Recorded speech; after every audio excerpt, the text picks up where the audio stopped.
Hello everybody, and welcome back to The Doctor Will See You Now. So today, we got a big episode about Star Wars Battlefront, a game that I wasn't really sure if I was going to pick up or not, but when I saw at GameStop it was $20 off, I said what the hell, and I got it, and I do not regret that one bit. I was actually really surprised to find that I'm really enjoying this game. I'm not too far into the game so far, at least. So this is kind of like my first impressions of at least up to rank 10, which is what I got to last night. So I was going to talk a little bit about the modes and just what I think about the game so far. So first, the comment that most people have made about the lack of content in the game. And I mean, there's a lot of modes. So far, I've liked all the maps I've seen. I've enjoyed all of them. I think I need to get a little bit further into it to decide if I think there's too little maps or, I don't think there's probably not too many. But, I haven't gotten too deep into it, but so far I'm really enjoying all the maps. One of the biggest things I was surprised with, a little maybe more disappointed is the best way to go about it, is just the character customization. I mean, when you're either playing the game as a rebel or as the Empire, or Imperial soldier, you you get the same people on either side. You just like you're either wearing the different sets of armor. And for maybe let's say 30 unlocks, they're all the exact same on both sides. Either you have this Asian guy with this helmet and he's either on either side, or you have this lady with a ponytail with a helmet, or this different hairstyle, or maybe facial hair. Um but there is some special unlocks when you get to higher levels.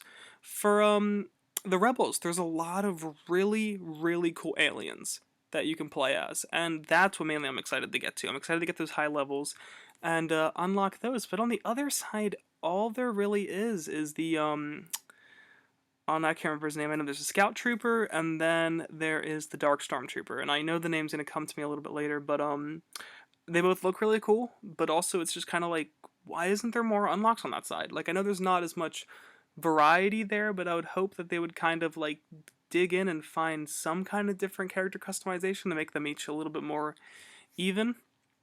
But another thing is there's just not that many guns in this game. Like, you think of most other games, especially like Call of Duty, there's a different section for assault rifles, a different section for snipers, a different section for pistols. And in this game, there is just one list of guns, and there's not that many on there.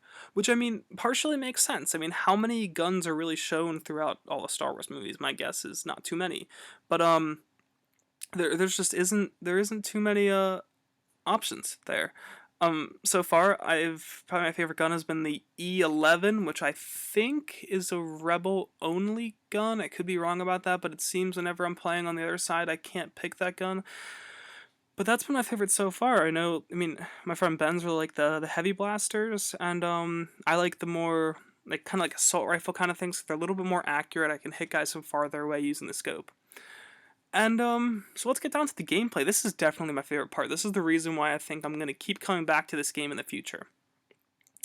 Um, so far, my favorite mode that I've played, probably the majority of my plays on, is the Walker Assault. I am so in love with this game mode. So you got, the one team has the two AT-ATs, and the other team, I think, either has Y-Wings or X-Wings that are attacking them. And you start out as just a ground trooper, and you pick these unlocks, and you can either control one of the ships, which are, so far, I have not gotten the hang of it. They are really hard to control. Or you can be the gunner on the AT-AT, which I've had fun definitely doing that. Less fun being in one of the ships. I hope there's a tutorial about how to fly a little better. I haven't looked too far into that, but I think I need to spend some more time in one of the fighter jets to really get the feel of it. But I've just been having a lot of fun just running through those maps. I spent so much time playing. I know it was Battlefront Rebel Assault, and then I think it was Battlefront 2 on PSP. And I just put so much time in those games, and it's really reminding me of that. I mean, I was a little worried about it being multiplayer only, but it's really fun.